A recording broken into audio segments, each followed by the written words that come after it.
let's talk about the endocrine lab. So the endocrine lab is pretty more straightforward than the respiratory lab is. So here we're asking you, to draw me, say, your pancreas, like that. And you have the islets there. So draw me an islet of the pancreas, and identify islets of Langerhans on a pancreatic slide. So actually this is a real pancreas. So actually, their slide, go online, find histology of pancreas, and you see these things in the pancreas. These little spaces inside the slide. These are your islets, and around them are your acini cells. So these are the ones that make your hormones for you.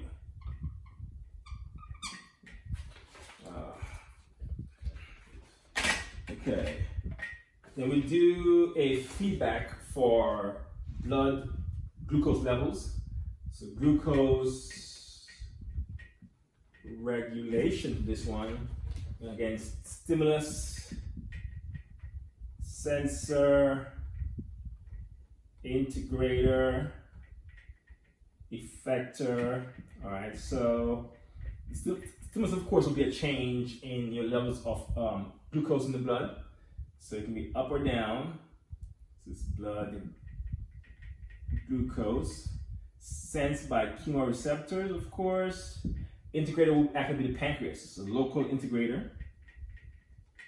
And here the effectors will either be your alpha cells, right? It can be your alpha cells or beta cells, right?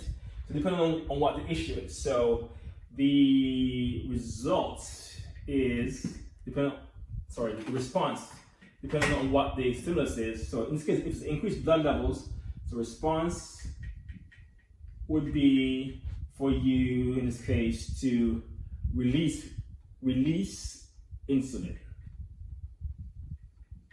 That's the response on beta cells. If it was a drop in levels of blood glucose, the response here would be to increase glucagon. Okay, so the response is either insulin for beta cells if you have low blood glucose, or glucagon from the alpha cells if you have insulin if you have high blood glucose, or glucagon if you have low blood glucose levels. And the results will be this one will give you a drop in glucose. This one will give you an increase. Sorry, this one will keep going back in my head here. This one will give you an increase in glucose. This one will give you a drop in glucose. Okay, so that's what I want to show me for number 2. Okay, and then point 3, we can discuss a goldfish. What would happen to it? We expect that if it's in a water with insulin, then the cells will deplete the water of sugar. And at some point, the brain will be starved for sugar and the fish will become disoriented. We'll also do, you have to draw for me as well the anterior pituitary and the hormones. This one we won't go back into, but we did it before. The pituitary is the hypothalamus, is the pituitary gland in there. This is the HP here. This part is the posterior pituitary back here. Okay. And so then here you have six hormones here. Here you have 2 hormones. So explain, just draw them. I think you actually asked me to what hormone does each part release. So 6 hormones here, and I think 2 here. Okay, put those in, and then we ask for a feedback mechanism to control water intake or your blood osmolarity. So if your osmolarity goes up, let's go with that one. Osmolarity goes up of the blood. That's your sensor. Of course, will be again chemoreceptors. Chemoreceptors in the hypothalamus.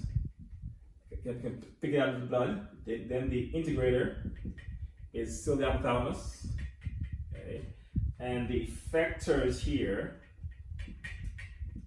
will be the neurons. Will be your anti-diuretic hormone neurons in the posterior pituitary.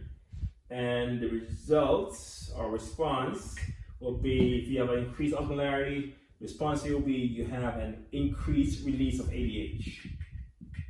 And then the result, increased response of ADH, which leads to increased water retention. And that will lead to results in a drop in osmolarity. Okay, and vice versa for if it's low osmolarity. Then you have a same chemoreceptors, hypothalamus, and here instead you will have a drop in ADH, and that will allow for you to lose more water. Less water retention in the kidney. The thyroid gland, one. Let's draw the thyroid gland again. Draw a thyroid gland slide based on what we gave from the handout. And then for the cells, you can go all by yourself there. What hormones do they release? You know what hormones they release. The parafollicular cells release calcitonin. The parathyroid gland releases parathyroid hormone. And then you want to, again, get another loop for calcium regulation. So if, for example, if the stimulus here is increased blood calcium, okay, then again, these are blood-borne issues. So you'll have sensors will be your chemoreceptors that can detect calcium, and then your sensor integrator is local in the thyroid gland,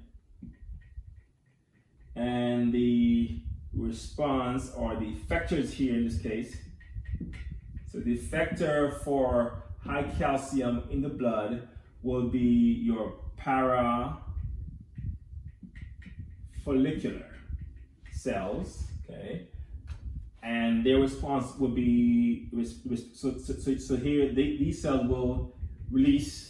So the response will be to release calcitonin,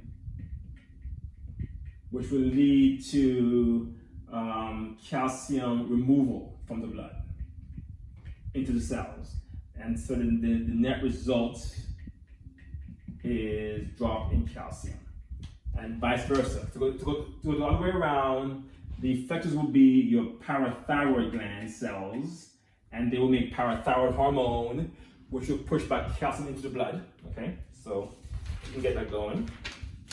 And then we'll skip the ovary and testes for the adrenal gland. One. Adrenal gland, we're going to draw it like this. And here is the adrenal medulla. In the center, out here is the adrenal cortex. And then you have your zones, right? You have your outer zone, which is the zona glomerulosa. The inner zone is zona fasciculata. And the innermost zone here is zona reticularis. So the glomerulosa makes your aldosterone. Fasciculata makes cortisol. This one makes androgens, okay? So do that for me, please. Okay, that's it. Quiz again on this as well on Wednesday.